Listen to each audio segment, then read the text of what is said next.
welcome back to the Lights Out podcast. I'm Lucy. I'm Kris. Unfortunately, we don't have Mel with us today. She is poorly, so we're sending all of our love, and we hope she gets better soon. Hello everyone. As you've heard from the girls, I am not in this week's episode. I'm really not feeling myself and not feeling very well. I take great pride in everything that I do, and I don't want to ever give you guys content that I don't fully believe in or that I think is half-hearted. So I will not be joining my lovely girls this week, but do not fret. They have come with lots of great takes and a great episode for you guys regardless of my absence. So stay tuned for all of that. But I will hopefully be back next week when I'm feeling better for all of the gossip on Bahrain. I mean, if there's any race to miss, I'm glad it was Suzuka because it was boring. But anyway, I will hopefully be back next week. And if you want to see any of my predictions or any of my takes, then go and have a look at all of our social medias and I will be over there. But I'm really sorry I couldn't make it this week. But I will see you guys very, very soon. Sending all the love in the world and lots of love, and enjoy the rest of the episode. But it's just going to be us two today, and we're going to be talking about all things Japan. And yeah, we're just going to have a little recap, and we're going to talk about a few things that we loved this weekend and a few things that we were disappointed about. And yeah, just listen ahead to see what happens. So there were quite a few beautiful liveries and lids for this race. I think the teams definitely came through, some more than others, with some really, really stunning Japanese themed lids and liveries. Personally, my favourite was the Haas, the cherry blossom. I predicted this in the last episode. I said this is exactly what I wanted to see, and they delivered that. They executed that exactly how I had it in my head. So that was really pleasing for me. I was like, they've delivered that as how I imagined it, and I just knew that colour scheme would work really well. And also Esteban Ocon and his helmet matched that perfectly. So I was a happy girl this weekend. I really appreciate when Formula One teams really lean into the culture, right? We see it sometimes when they go down to Mexico, usually when they're there closer to like the Day of the Dead, and they do it when they go to Japan. And so they always do a wonderful social media rollout. You know, they had Yuki out and doing car culture with one of his cars. You had Lando doing Liberty Walk with his Skyliner. You had all kinds of different cars and them really embracing Japanese car culture, which is by far some of the coolest car culture in the world. If you haven't or don't know anything about it, please go check it out. It's some of the coolest things you'll ever see. Or just go watch Tokyo Drift, either one. But again, I'll agree with Lucy. Haas had the prettiest livery all weekend. Hands down, the prettiest thing I've ever seen. I will say Red Bull, y'all's livery was nice. I do think that y'all missed the trick though, because your social media rollout was a little slow and Haas stole your thunder. So really, really pretty, but a little confusing considering that the car was also running a white car at the moment. So that was a little confusing, especially at high speed, but we all know who Max Verstappen is, so it's not that crazy. I also want to give a special shout out to Max and his matching boots and helmet combo. Like, talk about iconic. The cherry blossoms on the back of his boots and then the cherry blossoms on his helmet. How stinking cute. That is like a girl matching her shoes, her nails, and her purse. Like, so cute. I was so obsessed. Also, you know, shout out Pierre and Jack. They both had really, really nice liveries as well. And I think Charles had one too this weekend. Correct me if I'm wrong? Yeah, the special helmet. He did. It was white, but it had that classic kind of Japanese feel to it with the little bit he implemented into that.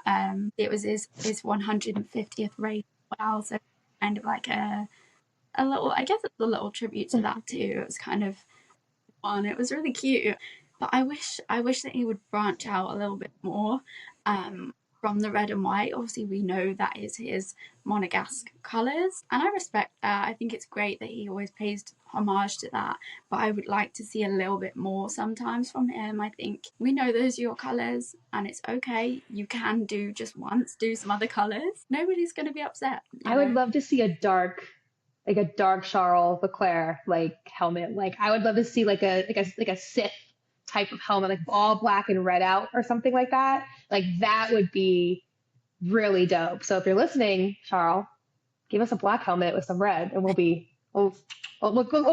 that's the next step for you, is to give us something a little bit darker. I really do appreciate all the drivers who participate in the whole culture of where they're at. Really amazing, and job well done from everybody who did participate with New Lids and the teams of the new libraries. I liked how traditional Yuki went with his too. I can't forget to mention that. That was so. I was really impressed with that, and obviously we knew Yuki never misses. Like that man was about to, do anything less than that. But that was, I really liked that. Alex Albon as well. That was I think my favorite. I don't know who made that, but like, well done. Yeah, I did like Alex's. Oscars looked great too. Again, I really wish they would turn those into hats. Yeah. I really wish they would turn them into hats. You see the vision? Like that would be so cool to get a hat inspired by the helmets. Love Oscar's helmet in a hat. Like that would look incredible. Max's? Or remember Lewis's 2023 Daft Punk all silver? How dope would that have been in a hat? That would eat. So Puma, Formula One, hire me, and I will continue to give you marketing ideas. But anyway, we're going to move right on along. Yuki, I think, won it for us for the day. But then again, we can't count out the Japanese driver. He was at home looking real sexy. So Yuki, I think, is our... In the white ball, Red Bull turned white for this weekend. I'm just so proud of Yuki. I'm so proud of that guy. Like, honestly, it's been a long time coming. I wish the circumstances were different for him. I wish that he just was given that seat from the get-go, like instead of 2 seats in, where it kind of felt like he was stealing the thunder from Liam, and then it made Liam feel not great about himself, and I think that's kind of a part to play in his performance. But I mean, it's just... we're going to go into that a lot later. We're going to go. But I think we're going to move on over to doing a race recap. So, Lucy, do you want to recap the race for us? So, the Japanese Grand Prix results, we had Max Verstappen gaining a pole position for the race, which he then converted into a win. This is his 4th consecutive pole position and win. Nobody has beaten him since 2019, which means he has now broken Michael Schumacher's record. Massive well done to Max. You cannot dismiss that guy. He is incredible, and I drive a tractor and still provide some incredible stuff out of it. So well done. I was really impressed. And then obviously we had McLaren 2-3 with Lando in P2 and Oscar in P3. I feel like the results are starting to be kind of the same stuff, and we're not seeing much difference. The race certainly wasn't anything to write home about other than Max's incredible performance, which no one really expected. Like that lap that he pulled out in qualifying, that world record lap time that he's produced as well, and with the 1:26, again beating another record. Nobody saw that coming. Like he just came out of nowhere. So he produced amazing stuff out of that car this weekend. But in no means I don't think the car's fixed. I think there are a lot of issues. I think it was some kind of miracle that he managed to get. But yeah, that's how it went. And we're just going to talk about the teams and how we interpret how things went, and some things about the Yuki and Liam situation, because we have a lot to say about that still. Yeah, a lot of funny stuff happened. I mean, you can't deny. We had Carlos getting fired for pooping. Wait, pooping! I mean, I'm sorry, Carlos. Like, I'm not laughing at you, I promise. Like, no, I am. The fact that and they still fined him 20,000 euros. I'm sorry, but that's ridiculous. Like, the man had to go. That is the most expensive, literally the most expensive poop in the world. Right. Like, Only in a sport like Formula One would you hear about their athlete getting fined for having to take a poop and it being 20,000 pounds or dollars, or whatever the frick they fined him. That's insane. Formula One, we're a serious sport. Also, Formula One. like, come on, give the guy a break. And then we had nearly not being able to have kids. I mean, good for him for, sticking it out, because I don't have them, obviously. I am a girl. But I do understand that it's very uncomfy when things are not positioned properly. So good for you. Good for you. Well done, and he still did pretty well, given that he was having things being actually like torn off of his body by his seatbelt. Yeah, R.I.P. Isaac's balls.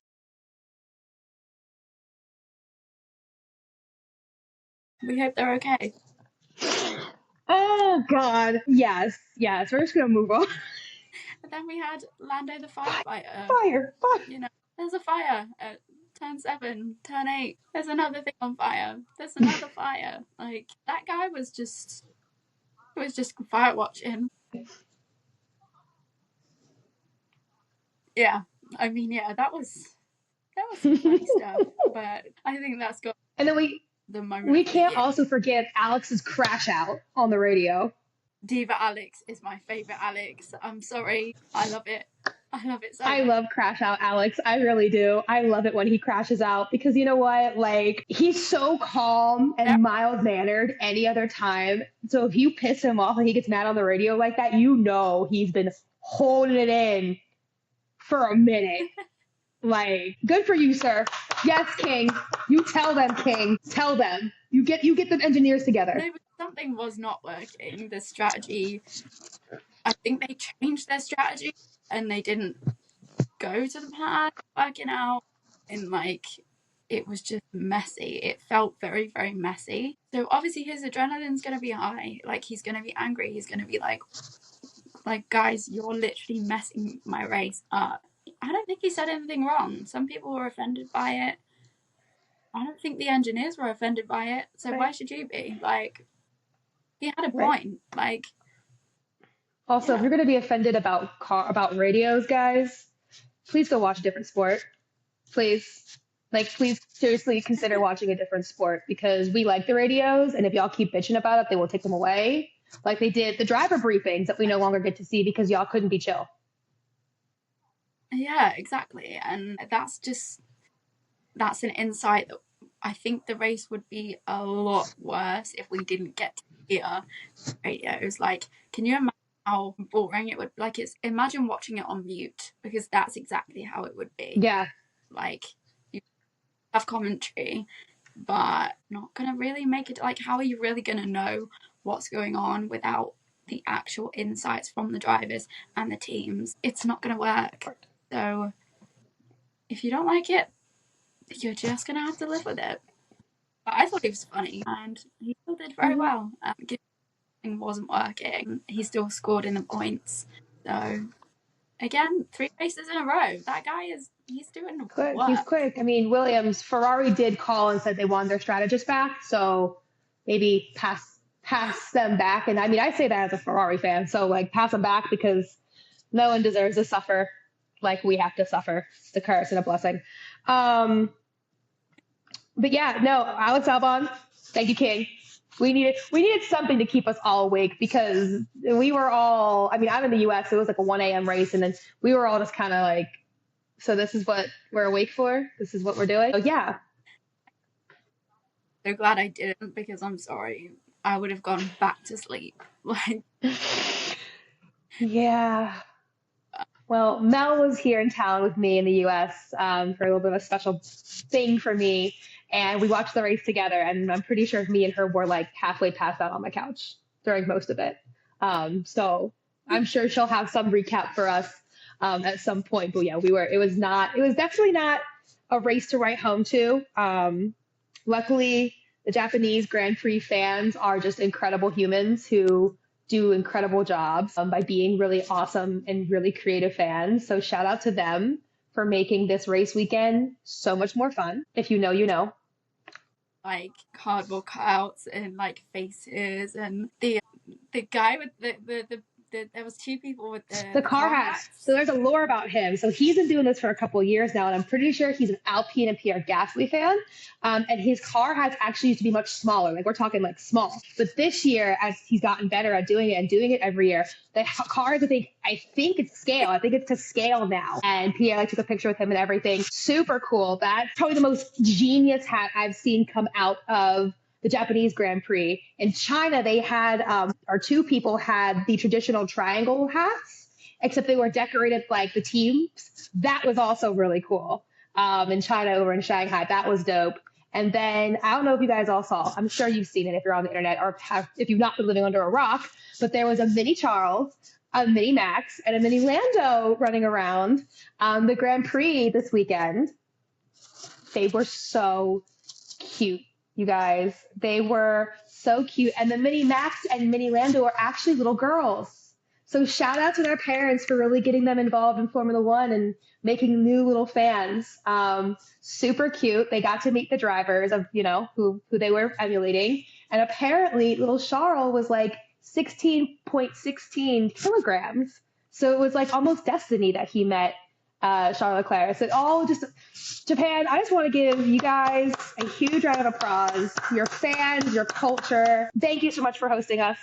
We had a great time getting to know your wonderful country, and the rest of the fans in the rest of the world. We gotta step up because we're getting our butts kicked by the Asian fans out here. All right, we gotta step up a little bit because the Americans, well, we're not gonna talk about us, but everybody else step up because we are not as creative at all. So they never miss, like, just powerhouses in art and everything. Like, they come up with the most incredible stuff. Every time that the camera pans onto something, you see a new sign that like that they've painted or they've drawn or something, and it's amazing. They really go like all out there, and it's just so like fascinating and inspiring. And it's so cool because it's not like in Italy where it's tifosi everything. Don't get me wrong, like I love the tifosi, but it's not like, Italy or the Netherlands where it's like one specific team and driver. It was every team, every driver. And there was somebody for everybody. And I think that was the coolest thing is you could definitely tell the community aspect at the Japanese Grand Prix. That is actually on one of my bucket lists to go to. So we will see if we can make that happen next year. But yeah, super, super cool and well done. Well done, Japanese Grand Prix fans. You guys rock that. Well done, you guys. Perfect. Okay. Note to say about Haas. Ollie Behrman scored in the points for the second race of the season. So well done to him. He scored P10. Well done. But yeah, I don't really have anything else to say on them. I know they were my team to cover. There wasn't anything of note that really occurred. How about you, Kris? There's not a whole lot going on right now. At least in some of the teams. So Sauber, not a whole lot to write home with. It's really looking like the car this year, there's just not there. It looked quick at the beginning of the year, but as we've progressed to some of these races, it doesn't look like they have the pace. I mean, they finished, I think, 16 and 19 in this race. Nico Hülkenberg in 16th, Gabby in Bortoleto over in P19. It's looking, in my opinion, it's looking like they've put a lot of their money, time, and effort into the 2026 regulations and prepping for that. And this year might just be a prep year for Gabby while he gets himself and his feet wet in Formula One, and they're just kind of looking forward. I'm hoping we'll get surprises. Nico was able to kind of put it in some unexpected places during practice and some of the races and in qualifying the last couple of weekends. But as these cars progress, I don't foresee them being able to keep up with the pack. So we'll probably see them more towards the back this year. Mercedes. Kimi Antonelli is the youngest driver to ever lead a Grand Prix. He set the newest fastest lap, which was a minute 30.965, breaking Lewis's 2019 record of a minute 30.963, and he is the youngest driver to have a fastest lap. So yay, Kimi. Love that for you. We love a rookie driver, taking over a new lap record. That's amazing that it's not Max Verstappen. I think this is the first time we've had a record been broken that wasn't held by Max in a really long time. So Kimmy, yeah, icon. I love it. Congratulations. George Russell, I mean, man, I don't really understand where you're coming from. I don't know what's going on, but you have just seemed to collect points and have not to do anything. You're just out here collecting points. It's a little frustrating, but I mean that's what it is. I mean that's what Suzuka is anyway. This race is really boring, so I'm not surprised. But yeah, nothing really too crazy about this race for some Mercedes beyond Kimi lighting it up and bringing home that fastest lap. I am a little sad that we no longer get fastest lap points because I do think Kimi definitely deserved it. But hey, I don't make the rules. Now on to Alpine. For some reason, y'all have decided to be my problem child this season. I thought it was going to be Ferrari, but apparently it's y'all. I don't understand what you're doing, Alpine. First, I appreciate you wanting to give your other driver a chance to drive during his home Grand Prix, and I respect that. It does look a little bit like egg on your face now that he's moved over to be a reserve driver for Haas. That's not the greatest look, especially when Jack Dohan I don't think has ever driven on this track before. So I do think that this was a bad team management play by Alpine, especially with the fact that Jack crashed in FP2 and then you guys still put him in the car. And I don't know if you guys saw, I sure did, but he couldn't get out of the car. It was quite concerning, like for his well-being. He did not seem like he was in the headspace. I don't know, maybe something happened in the race and he started to feel the after effects of it. Potentially, sometimes it takes a day or so for that kind of to come about, aftershock of a crash. And maybe that's what happened during the race. Maybe he started to feel a bit of kind of trauma, and maybe when your legs like go to jelly a little bit, maybe that's what happened. Because when he was getting out of the car, maybe he had flashbacks of trying to get out after the crash. But I do have concerns about whether like they actually tested him pre-race to do the jump test and see if he had his reflexes and stuff. It didn't seem like the well-being was there, but we don't know whether it happened before or during. So it's difficult to say. But I felt really bad. I do, and I am concerned about the level of regulations that they're letting these drivers adhere to. This is not the first time that we've seen drivers disregard their health to race. I mean, some of y'all probably remember, but Max Verstappen came out, I think a year or two ago and said in 2021 after his crash with Lewis, he couldn't see properly for months. And he was driving with like, I don't want to say blurry vision, but his vision was like screwed up and he couldn't properly see. And he was still driving, which I think is a huge concern. I'm pretty sure Lewis Hamilton has driven sick multiple times. Like the years Pierre Gasly was underweight. Like at some point, when do we start questioning their handlers and their own body management? Like I understand you're all grown ass man and you have obligations, but Jack, if you can't pass a jump test, you wouldn't survive anything. Like there's a reason why the jump test exists. Romain Grosjean is a great example of what the jump test is supposed to be for. And if Jack hadn't had help getting out of that seat or couldn't have gotten help, I really am concerned about his health, his life. And to be honest, I'm concerned about Alpine. I'm really concerned about their management right now. It's very telling that you have 4 reserve drivers in the wings at this point, waiting for this poor kid to fuck it up so much that you want to swap him out, that he's pushing himself to drive a car ill and injured. I mean, again, Max hit the barriers in 2021 at 51 Gs, and he was sent to the hospital and stayed there overnight. Not the field hospital. Yeah. He was sent to an actual hospital and stayed there overnight. Jack was back in the car the next day. So Alpine, I'm watching y'all because I'm unimpressed with everything y'all got going on this year. I'm really unimpressed with y'all. I love your drivers. Unimpressed with y'all. So y'all are on notice. It's a shame. I really respect them as a team. I think they're great. I think with all the teams, I think they're all great. It was just like something was wrong. Like I don't know what happened, if it was Jack that said like, oh, I'm fine, I can do it, because he's got so much pressure and he doesn't want to lose his seat. Again, that's not really his fault though, because if they weren't putting the pressure on him, he wouldn't be pushing himself in ways that he shouldn't be, because he's so concerned that he's going to lose his seat. No driver should be sat thinking, well, if I don't, do this race, then they're probably just going to replace me. If they put one of the reserves in, he was probably worried that if they did that, he wouldn't actually get his seat. Agreed.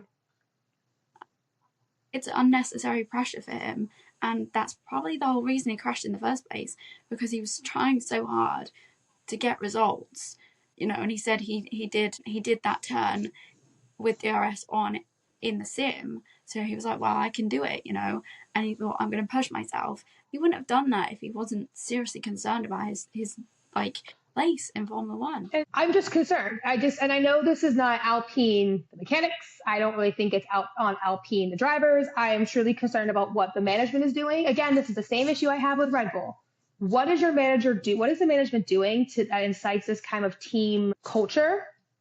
Because I'm concerned that Jack said, I'm okay. I'm going to do this but deep down, we all know he did this because his seat is in jeopardy. I mean, I can't look at friggin' Jack's stuff without there being a million Colapinto fans begging for him to give his seat up. Like, at some point, we need to have a conversation about, like, yeah, we should have subs and we should have reserve drivers. There's always people waiting in the wings for your job. But maybe having a 5-race contract for a rookie maybe isn't quite fair. So, like I said, Alpine, you're on my watch list. So we'll see. I'm hoping that not only does Jack get better and feel better this weekend coming up into Bahrain, but also y'all give him and Pierre a car that can truly give them some points. We're going to move on to Mel's teams. Unfortunately, she's not with us today. But so Mel is our McLaren, our Aston, our V-Carb. So I guess I will quickly cover Aston if you want to cover V-Carb and McLaren, Lucy. Bet. So we already kind of talked about Isaac, but he had a top-tier performance, freaking fantastic. He's a second scoring, Red Bull racing driver for both teams. Unfortunately, had to deal with some pain while doing so. But hey, being the second person to score points for Red Bull anything is a huge deal. So well done. Well done to our boy Isaac. We are very proud of you. Rest up, heal up, and let's not get caught in the seat again. And his seat came loose as well. I think so. It was like, my seat's loose. I was like, this guy can't catch a break. Can't catch a break. Liam lost 4 places at the start and didn't ever really recover those places. I'm not going to lie. I'm not going to say this is karma because I don't really think that's fair. But I do think that this whole Liam Lawson thing is interesting. We'll talk about that in a minute. But Luce, why don't you go ahead and cover McLaren? So there was a bit of an odd situation with McLaren. There was a lot of talk about switching the drivers. Oscar said he had the pace. And at one point it seemed like he did. But then Lando picked up his pace and Oscar couldn't match that. And everyone was still saying they should have swapped him. But I don't personally believe that Oscar could have caught him to even begin to race Max. Because also Max was picking pace up. And he was told, you can push. So not only was Max going a million miles an hour faster than he was, Lando was then also picking up his pace because he was like, well, I need to show that I'm capable too. And I think at one point Oscar could have, swapped with Lando and potentially, gone side by side with Max. But I think at one point that started to slip away a lot more. The gap did go between Lando and Oscar, it did go down to about a tenth of a second, but then it went right back to 1.1, and that was, I think, when everyone was pushing. So I don't believe that it was necessary for them to swap the drivers, because I think the pace was there at one point, but it wasn't certainly towards the last few laps. But it was very old school Mercedes, it was giving kind of 2012 situation. But he was waiting for team orders, and he didn't want to step on any toes. But I think with Oscar is, if you think you can do it, just go for it. Like, you shouldn't need to be told. If you think you can overtake a driver, overtake them. At what point do you stop being the nice guy and you actually just do what you need to do? If you think you can do it, give it a shot. But I don't personally. It was there as much as he felt that it was. Agreed. I mean, I think you nailed it on the head there. I think the issue is going to come down for Oscar is you're just going to have to take the fight to him. You're going to have to take the fight to Lando. Lando is the small mountain you got to climb before you hit Mount Everest, aka Verstappen. Like, we have to all be really honest here. Like, if you can't beat Lando, if you have no hopes of beating Max, and I would love to see Oscar start to push and start to kind of, I don't want to say demand things, that's just not who he is, but like start to push and really kind of be like, hey, I'm pushing. Are we swapping? Oh, we're not swapping. I'm allowed to race. Fine. And just putting his foot down and overtaking Lando. Because at this point, we have seen Oscar be a good teammate. He's a great teammate. He's fantastic. He's a wonderful teammate. But start making them earn your teammate. Like, start making them earn your faith and your loyalty, because they're only, I'm not going to say they're going to prioritize Lando, because McLaren has this whole thing about them having two number one drivers, which look at Nico and Lewis and tell me if that works. But okay. But I do think that Oscar needs to step up a little bit more and start to keep his foot on Lando's neck and really force McLaren to start being smarter about their strategies. Yes, I know they brought home the 2-3, don't yell at me, but I do think that those two are going to fight, and they're going to need to make a decision of how that's going to happen, and Oscar needs to make a decision of how far he's going to dig in. And I definitely think Lando's where he needs to be, but I think Oscar is like the old Lando, where he was too shy to say what he wanted, and he didn't have that like kind of attack that he needed. Lando's still a nice guy, but he will say it how it is now. He's not afraid to say, no, this is what I want, this is what I'm going to do. If you don't like that, it's fine, I don't care. Like, he's got his fight that he needs now, and I think that is where Lando was. So he needs to kind of, it will take time for Oscar to kind of figure out what works for him and how he needs to perform. But certainly the McLaren strategy was very messy this weekend. Like, something wasn't right. The whole pitting situation where they were trying to like trick Max into thinking, or trick Red Bull into thinking that they were pitting so that he would really not remembering that Max is a 4 champion and he's not going to pit because you're pitting. Rookie mistakes. I'm sorry. Did everybody cosplay Ferrari engineers this weekend? Like, I'm really confused by the just absolute disaster classes of some of these teams and their strategy calls. It was honestly, I was screaming at the TV. I was like, am I watching Ferrari and Orange? Like, have you like swapped? I don't.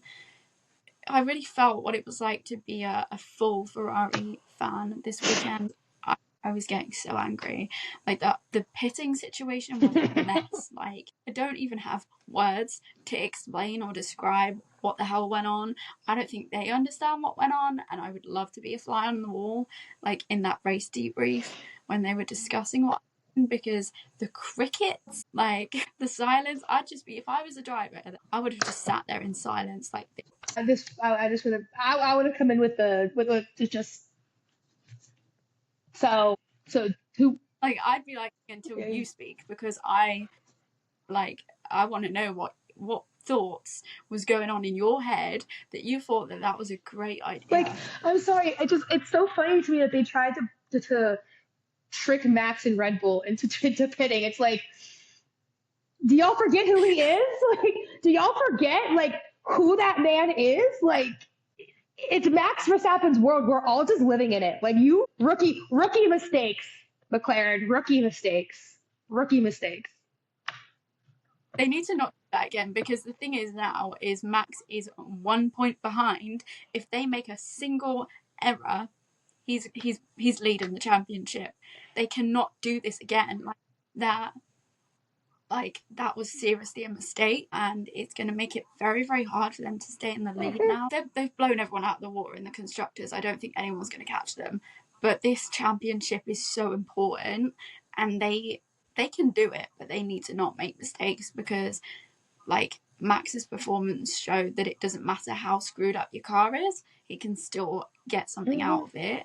And if they're not careful, he will win another championship. And I don't see why he couldn't. I thought they'd learned from last year about making safety strategies, and like I thought they would come in with an ironclad plan and not make silly mistakes like this, because they can't afford to. You know, it's not about the drivers themselves. It's not between Lando and Oscar. It's about them as a whole. As long as they are both scoring the highest points possible, it doesn't matter who's where, because later on in the season, if it's between the two, they can decide who they want to prioritize. But they need to seriously not make mistakes, because Max is just coming in there down the side, looking at them and laughing, and he's like, "Yeah, bye, Bye, bye." He's like, "Guys, I'm here doing what I'm a four-time world champion, so I'm going to drag a soapbox, a derby car, a horse, a tank, a tractor, whatever you give me, I will drag into P1. I don't care. Fuck you. Like, that is definitely Max Verstappen. Like, I really need McLaren to, like, do something. Learn from your mistakes. On the other end of the grid, down further, we have Aston Martin. Nothing really crazy to talk about for them. Yay, Nando finally finished a race. Woo! Fernando finally finished a race. Lance had a good launch, but unfortunately just lost a bunch of places and couldn't really make them up. So nothing really writing home for Aston. I do think, we've been talking outside of the pod, but I do think Aston's another team that is looking at 26 and putting a lot of their money and their eggs in their baskets for 26. And I do think they could be a 26 sleeper team. So, yay, Nando, for finally finishing a race. Wow. And we'll continue to monitor their progress as the season goes.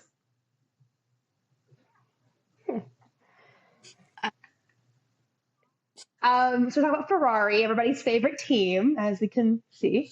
So again, nothing really going on with Ferrari. I mean, it was a pretty boring race for all the drivers. They came in, a solid. Where did they even finish? They came in a solid 4th for Charles and 7th for Lewis. So, points, great, fantastic. At this point, Charles has said, and even Lewis has said, this is as fast as the car is going to go.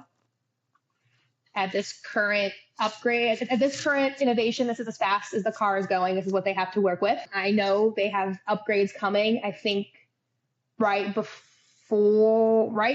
think 3 or 4 races from now, there should be some upgrades coming. So we should see some different paces and different things from them sooner than later. But at this point, they have both said this is as fast as we can get. And now it's going to be up to the drivers to work their magic. So I have full faith in Charles and Lewis, but I do think that the car is going to need some serious work and upgrades to be able to continue this fight and take the fight to the McLarens and Max. Definitely. And also, in the post-race interview for Japan, Lewis said that it seems that they've figured out what is wrong with the car, because there's been something every race, the same kind of thing going wrong. And he said that they seem to be on it. They seem to be aware of the problem. They didn't specify. He didn't say what it was. I think he wants to keep it on the down low, which makes me think it's quite a big problem. Otherwise, he would have said. So I think Fred's going to have to open the purse and spend a lot of cash trying to fix that. Whether it will be fixed for Bahrain, I'm not sure. But I do think it's a big issue, given what's been going on in all the races. I think it's going to be quite a few races until it gets fixed. And then potentially, like you said, if there's upgrades coming anyway, I'm not sure if they're going to really do anything much about it. But yeah, at least they know what the problem is and they can try and do something to make it better. Hopefully we'll see something better from them, because at the moment it's just the pace is not there, and it's frustrating for the drivers, because Charles and Lewis are pushing as much as they can. It was impressive enough for Charles to get P4 out of that car and for Lewis to get where he did, but even the drivers said there's so much traffic with the race that they couldn't overtake. It's hard to overtake And then I think, didn't Lewis say it was like a very lonely Yeah, they were race? all like, it's so lonely. It was so boring. I was so bored. I was just kind of like, only a race car driver driving 300 freaking miles per hour would be like, I'm bored. Like, keep your eyes on the road. Like, but yeah, no, it was definitely, I'm glad that they seem to be on it. I think it's the floor. I think there's something wrong with the floor, which is going to be a pretty penny to fix. But I think it's the floor. I don't think the car is aligned properly. So we'll see if they can fix that. I don't think it's going to be fixed for Bahrain. I think the car is going to have to go back to the factory, fixed and brought back. So that probably won't be until after the triple header. So we've got 2 more races to go, so we'll see. But hey, I might be wrong. But no, it will be interesting to see what Lewis and Charles can do with this car now that they know it's kind of onto them, how quickly they can really be successful. Now, I do want to say something to y'all. I'm going to need us all to calm down a little bit because there seems to be a lot of conversation about Lewis being washed because he's not on podiums yet. I would just like to remind y'all that he worked for Mercedes for 11 years. Ferrari is a completely different team, a completely different system, a completely different philosophy, a completely different management style that he has to learn, and he has to do it all in Italian. Yes, they speak English, but let's be real, he also needs to figure it out in Italian too. On top of There's a language barrier, on top of everything else that he has to do outside of the car, let alone inside the car. So I'm just going to say it as a diehard Lewis Hamilton fan, but also a Tifosi at this point. Let's all calm down a little bit. It's his 3rd race of 21. Right, 20. He's got 20 more to go. We got 3rd race of 24. We got 21 more to go. Whatever the frick we're doing this year.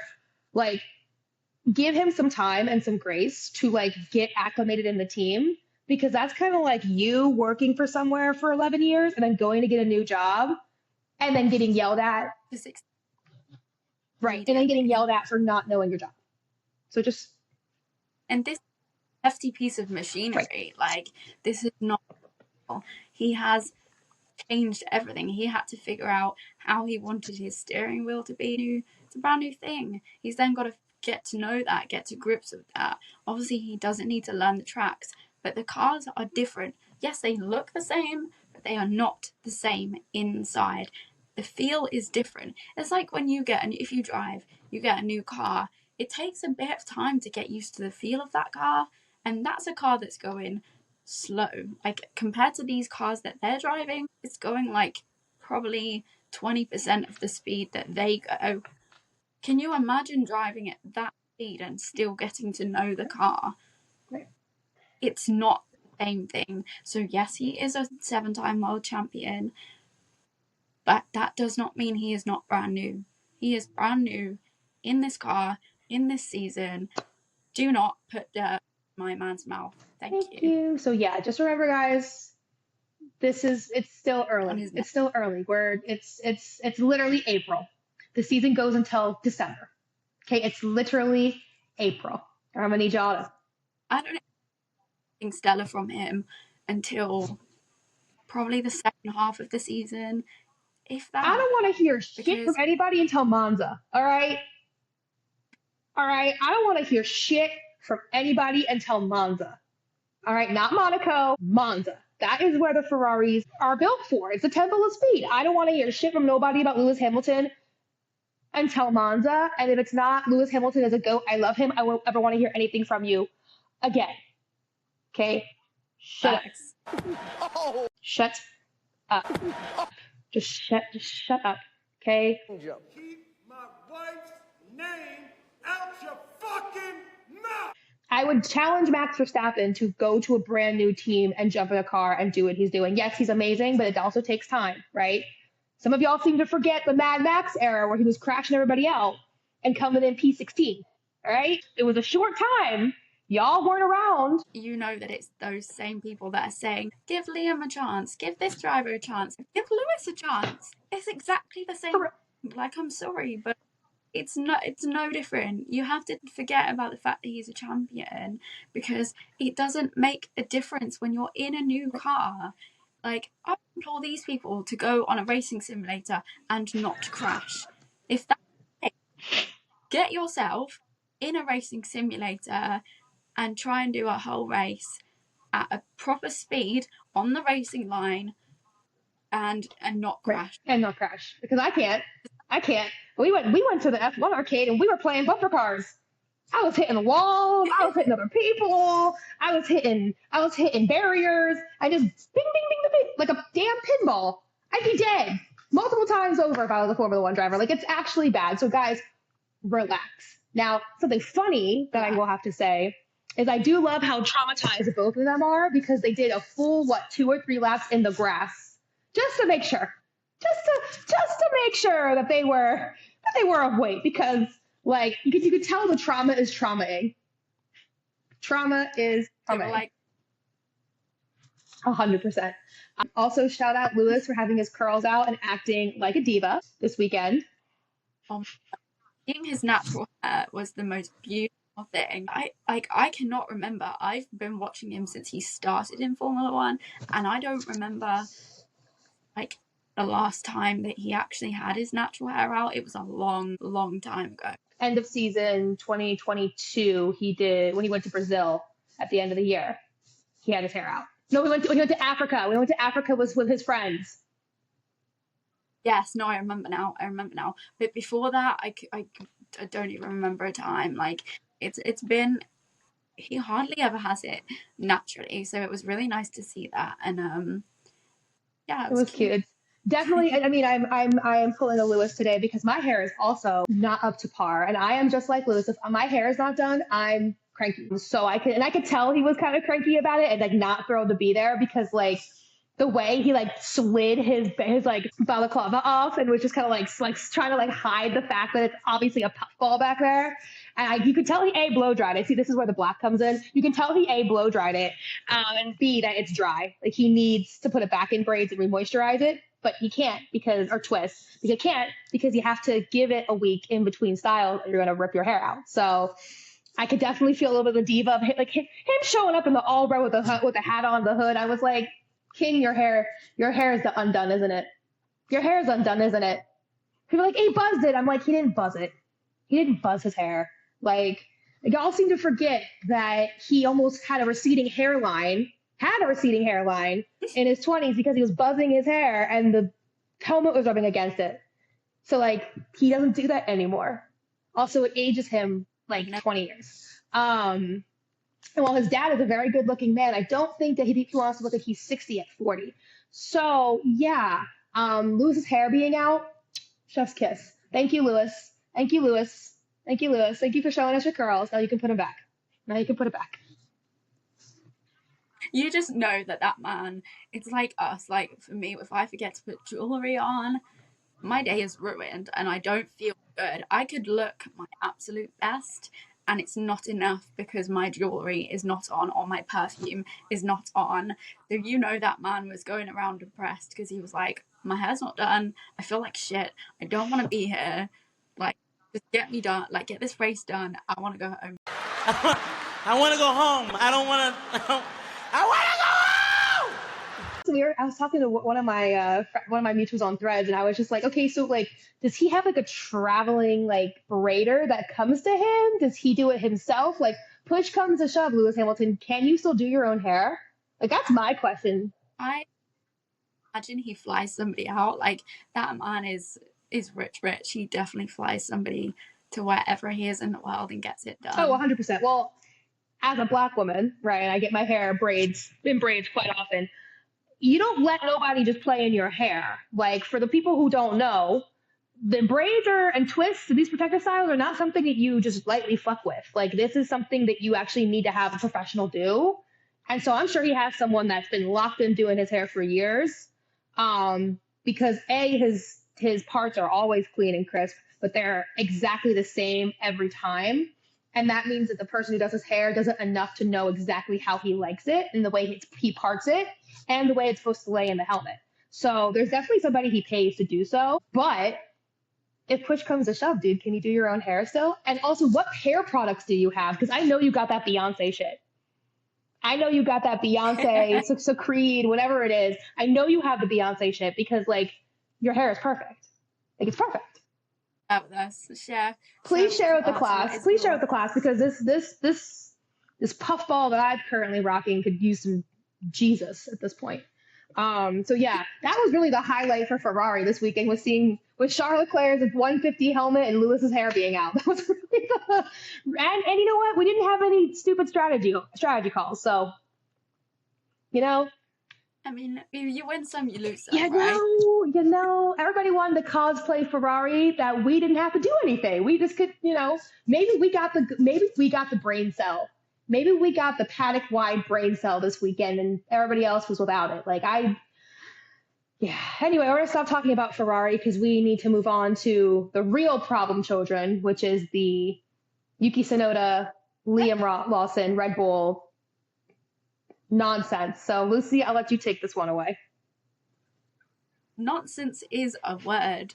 It's the one we go with because the real words that we want to use are not PG and just not friendly, to be honest. And I don't like to be... I'm a very chill person. I don't like to be... and stuff. I'm very aggressive about this situation. I'm very angry about this situation.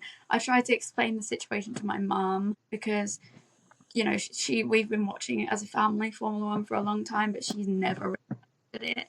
And when anything new happens, I try to explain it to her. And I was literally screaming about this situation. Lucy? I was like, what? And she's like, calm down. And I was like, but I can't.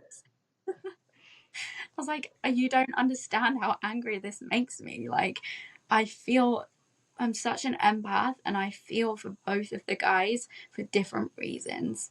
I'm just going to run right into it, like, how I feel about the situation. Like, obviously, I think in the race, I think Liam, he's had such a knock to his confidence, and I think that is a reflection of his performance.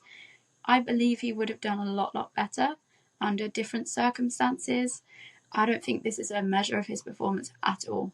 I think he's been demoted and he's just not feeling good. And like, can you imagine? Like, I saw so much horrible stuff being said about him, and just imagine reading that about yourself, how you're going to feel, and like, you're not going to about that, and then you get the call up to say, yeah, I'm swapping you, your time's done, you know, and you've had 2 races and you're saying, right, but I haven't had a chance, I haven't actually shown my capability, you know, you're not going to feel good about that. And then I think he's gone in just really beaten down in this car, and he's not performed the way we know that he can, because he's not a bad driver, he's just been unfortunately unlucky. And I think we'll see better from him. You know, he'll definitely, you know, because he never did that badly in the V Club to begin with. Like, he wasn't, you know, he wasn't really scoring points, and he wasn't up there in the top scorers, but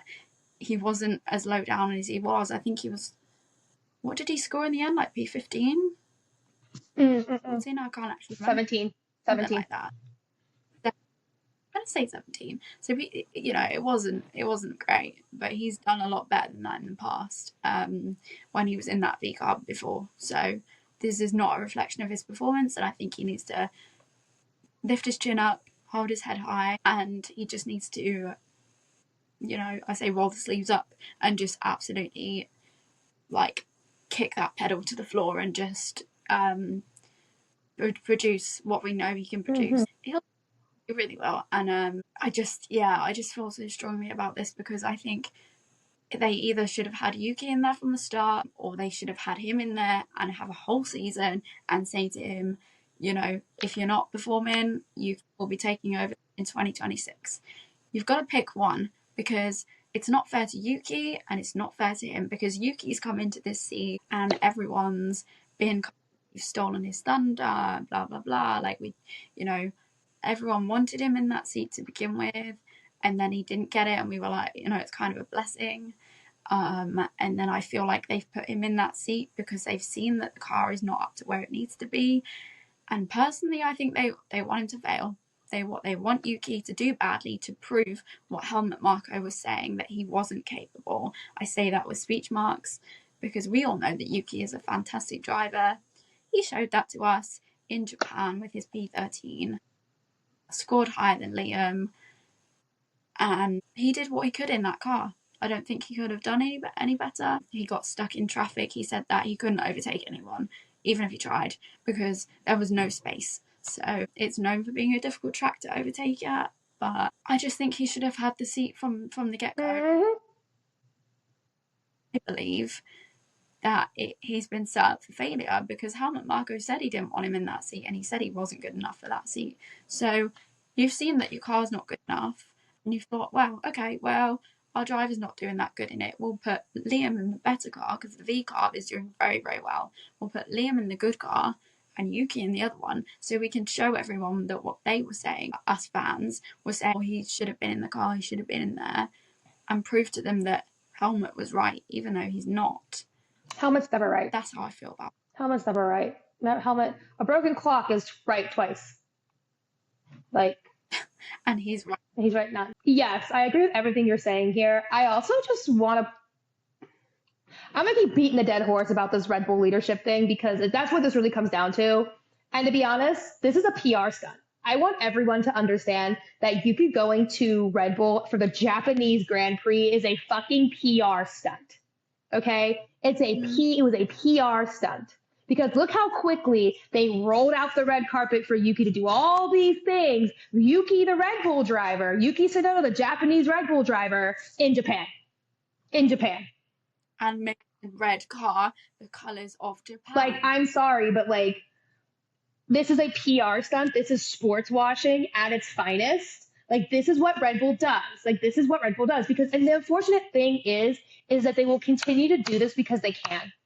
Because let's be real, this whole situation runs all the way back to Daniel Ricciardo. Because let's be real. Let's be so freaking real here. Christian Horner and Helmut Marko were talking out their mouths two different ways. Ass talking out the mouth one and the mouth talking a different way. And they made too many promises to too many people. And Liam, like, yes, Daniel Ricciardo was not up to form at the end. But I do think it had nothing to do with actually his racing technique and the fact that he just was out of the sport too long. I mean, he came out of the sport when he broke his wrist. Like, he was just not... I also don't think he was really in love with it anymore. I think there was a lot going on for Daniel Ricciardo. And I love DR. Like, I love Daniel Ricciardo. So I think there was a lot going on for him. But I also think that Liam Lawson got the brunt end of the stick because he took over for Daniel Ricciardo when he was unceremoniously axed, right? And they brought in Liam Lawson, who none of us knew. I mean, if you've been following Lawson's career, great. But for Formula One fans who aren't watching lower series, lower categories, we had no idea who the heck this dude was. It was some random blonde white boy coming in that we don't know. And our honey badger is leaving. Like, it was a very bad time for them to introduce a brand new driver. Then his behavior with Checo last year wasn't great, and him constantly standing up and saying, it's my seat. That did not help his case at all, especially when he wasn't performing. And then the call up to Red Bull was just like, y'all, like, the Checo situation was fucked up. The Daniel situation was fucked up. Getting called up to Red Bull was fucked up. For him to not have the support, because let's be real, there's no support at Red Bull. There's none.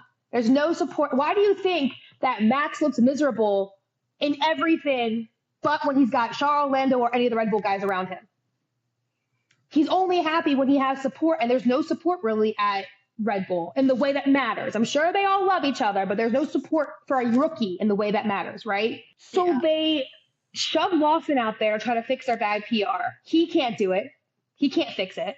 They're leaving him out to flounder. So they go, you know what? We're going to use this Japanese driver and his heritage and throw him in the seat and not give a flying shit of how well he does or doesn't do. Because we got Max Verstappen, so it doesn't freaking matter to us, really, how he does. Because we know Max is bringing it home in first. And we're going to use this as a PR stunt. Like, it's so disgusting and it's so insidious and it's so frustrating because there's no reason for it. This should have been Yuki Tsunoda's seat from the very beginning. Kind of painting over the issues with, like you said, with PR, because that second seat has been like a washing machine. It has been swapped and swapped and swapped, and it's just to cover up the deeper underlying issues in that team, and that is and we've discussed this so much, but it really is just a cover up for the million things that we've discussed about this team in previous episodes. Because you know what? If you look at the pictures that VCarb posted, right, where they're welcoming Liam back, there was something on Liam's face when he was hugging one of the lady race engineers, where he looked thrilled to be home, to the point of almost tears.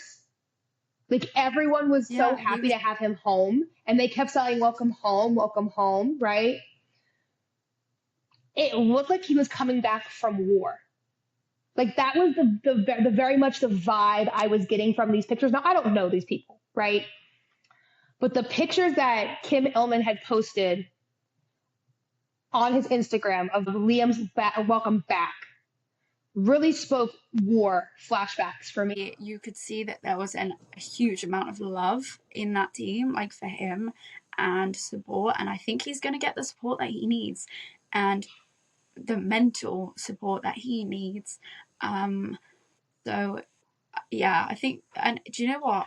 The glow that he's had since being back at VCarb, he looks so much healthier. His mental health seems a lot better. Hair. He's laughing a lot more likable. He's much more likable right now. It's just a complete transformation, and that is because he's left a toxic environment. Yes, and I think that's kind of what I was trying to say with that long rambling explanation. Is Red Bull's toxic? We know this, but it's like you can't put a rookie driver in Red Bull. You just cannot. Driving for Christian Horner at Helmut Marko is not rookie driver behavior. It is like driving for the devil. You need to be an adult to do so. And you need to be in the sport for a long enough time. You have to have a certain stomach for that. You've really got to have thick skin and pretty much no attachment. Like, you've really got to just be for yourself and not caring about anybody or anyone else. You have to be Max Verstappen. The only reason that they are successful is because of Max and because of his driving attitude. A lot of people don't agree with it, but he is exactly the driver that he needs to be, because even he is struggling in that car, but he's still producing things out of it, and that is because he is not afraid to send that car into corners and just push on. But it's also, Max also has he doesn't put up with the bullshit either, and I think he has insulated himself. Again, I don't know these people, but I feel like he's insulated himself with his team and his people and his routine, that he's insulated from Christian Horner's drama and Helmut Marko's drama, and that he doesn't have to play the games, right? So he doesn't have to worry about the talking and the this and the that, because he can just be like, no, I'm not picking up this call. I'm your world champion. I don't care.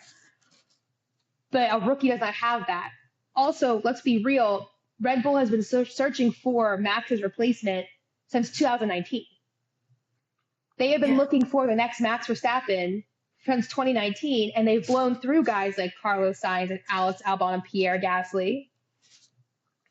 You know, Liam Lawson at this point, Daniel Ricciardo, because they all seem to think that there's another Max Verstappen out there. And that's just not the case. Max is the GOAT of the Gen Zs. There's never going to be another Max Verstappen. Those Red Bulls never had to wait. Max Verstappen came in, and in 1-2 seasons was out here and below and past everyone. I mean, you brought a literal teenager into your car, you gave him a season, and then he basically became your world champion. I'm not going to say overnight, but he basically became your world champion within 3 years of sitting in your car. Now you guys want that same thing, but the cars are faster.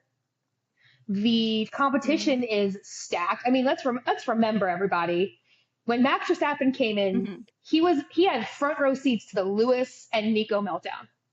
Okay, he had front row seats to that. Let's remember how young Max Verstappen was when he joined Formula One.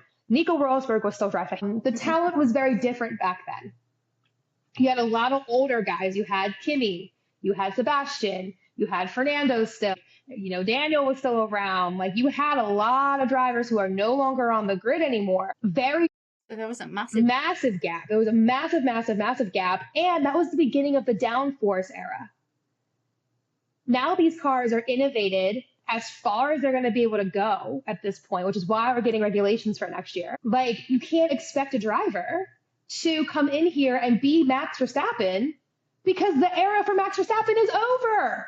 And I don't mean Max being the GOAT. No, I'm talking about I do not think that Max came in at his age at 17 right now in this era, he would be as good right now. I don't think so, because the world has completely changed and Formula One has completely changed. Yes, he's amazing, but he's amazing because he's had, 10 years to become amazing. And everyone seems to forget he's been here for 10 years. You cannot ask, it didn't happen overnight. You cannot ask a driver who's in the sport in Formula One for less than 2 years, right, to produce the same things your tenured 10-year driver is doing. Like, yeah, it's not not fair. It's really not fair. It's not fair. Yeah, I think we just need to. No, I think that's as much as I have to say on this situation. Like, it's just, I feel that we're going around in circles every single time. And it's not going to change unless the management change. My hate. But So. Shall we move on to something a little bit more positive? Let's update the championship points. As it stands, we have Lando Norris in the lead still with 62 points, but Max Verstappen is creeping up on him with 61 points. Keep that, but as we said, he's closing in. Max is closing in, so he's right behind. Oscar Piastri has overtaken George Russell for third in the standings at the moment with 49 points. So good on him. Kris, do you want to take it away with the constructors? Yeah, so constructors, we're looking at McLaren with 111 points at the end of the weekend, Mercedes with 75 points, and Red Bull with 61 as our top three constructors championship. We'll see. It's still pretty much anyone's game at this point. I'm actually very surprised to see Mercedes up so high. So we will continue to monitor the constructors championship as well. So on to the next race, which is going to be Bahrain. Obviously, we've seen this in the preseason testing. So all the drivers have driven on it. So they have had a little opportunity to get to grips with it. And it's not being a very high speed circuit. 57 laps. There's 3 DRS detection zones. So I think we're going to see a lot of racing, a lot of overtaking. Finally, after a pretty dull race, we're going to get some action. So, Kris, what are your predictions for this race? How do you think it's going to go? It's an 11 a.m. race for me, so I'll actually be awake and alive this time around. It won't be a 1, 3, or 4 a.m. race, so very excited about that for me. Honestly, it's anyone's game at this point. I'm going to continue to be Delulu for Lulu and put him somewhere in the podium, as 1, a 2, a 3. At this point, I don't know. I'm also going to go out here and on a limb and say, I don't know, Kimi Antonelli, somewhere on the podium, a 2, a 3. And you know what? Fuck it. I'll take a Yuki too at this point. I mean, I know it's probably going to be Max. We all know it's probably going to be Max or Lando or Oscar. But since it's my world and y'all are living in it, I'm going to go with Lewis P1, Kimi Antonelli P2, and Yuki Tsunoda P3. That is an interesting take. That's a hot take. Wow, Kris, I did not expect that from you. That was a hot take predictions. That when I predict, you were like, okay, let me take the mic.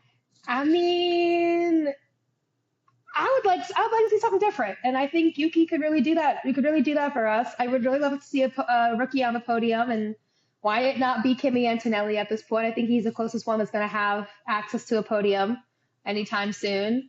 And again, the Lulu for Lulu, so always going to go with my man. So yeah, a P1 for Lewis, P2 for Kimi, and a P3 for Yuki. Round it all out. Wow, yeah, I mean, I respect it. Like, that is a podium that I'd love to see. Um, it's Delulu, but I'm here for it. You know what? Like, I fear that it may be exactly the same podium recycled for the majority of the races. So, I mean, my predictions, I don't really have predictions because I think it's going to be the same. Like, I don't see McLaren stepping off of this podium anytime soon. I am here for the McLaren domination. They're going to be somewhere on the podium. What can I say? I think I would like to see Charles Leclerc make it up there on the podium. I think he could do it if he has the car, but as we know, there's rules. So I'm not sure how realistic that's going to be. But I think it's probably going to be either Max Verstappen or George Russell in on the podium somewhere alongside the McLarens. I don't really see it being anybody else, but it is Bahrain. It's a circuit where people pull things out that we never expect. So I'd love to see Lewis up there in the top 5 somewhere, even on the podium. I'd never shut up about it. Nope. So I'd like to see I it, would like to. but I think it's going to be same podium. I definitely think we're going to see different people scoring points, though. I think the top 5 is going to be very, very different. I don't think it's delusional. He will be top 5. He's really just shocked everyone. So yeah, it's going to be an interesting weekend with some actual proper racing, and hopefully no fires, no red flag. No fires, no red flags, no gravel. It's a proper racetrack in the desert. The cars actually like the desert heat. It's supposed to be, Lucy did some research, it's supposed to be dry and hot. So hopefully we get some really, really, really good racing. I would love to have Charles Leclerc on a podium. However, I am saving all of my podium magic for Monaco.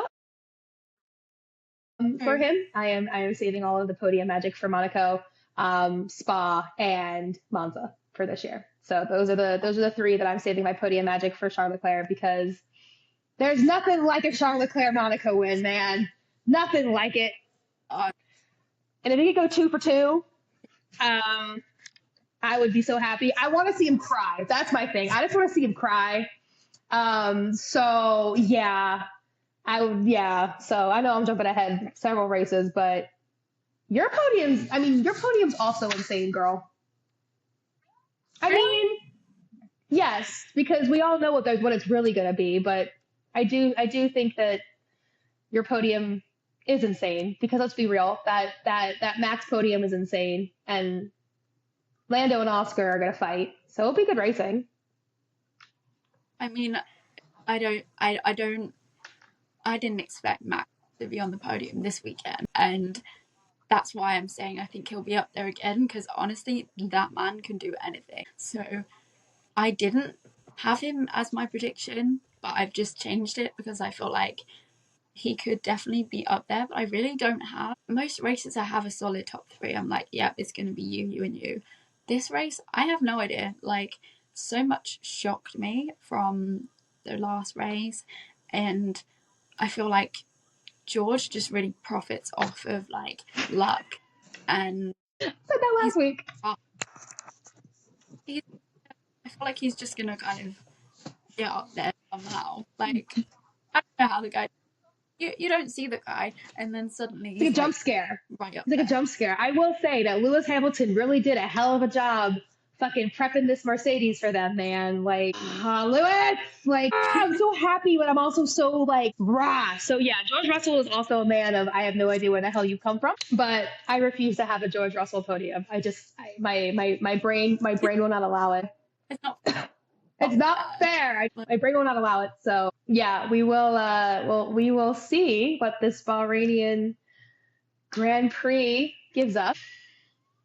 I genuinely don't know how to go, so we'll be back debriefing the episode. And yeah, it's been a little bit of a different one this time. Obviously we've not had our girl Mel with us, so strange. But we love her, and she'll be back with us very soon when she's feeling a lot better. So we're just sending her all of our love. Thanks so much for listening, guys. We had such a fun time yapping and raving about our favorite thing in the world, which is Formula One. If you've not done that so far, please like, subscribe, comment, both on Instagram, YouTube, and Thread, and TikTok now as well. We're across all platforms at the Lights Out Podcast. And I'm Kris. I'm Lucy. And we will see you guys next week. Bye.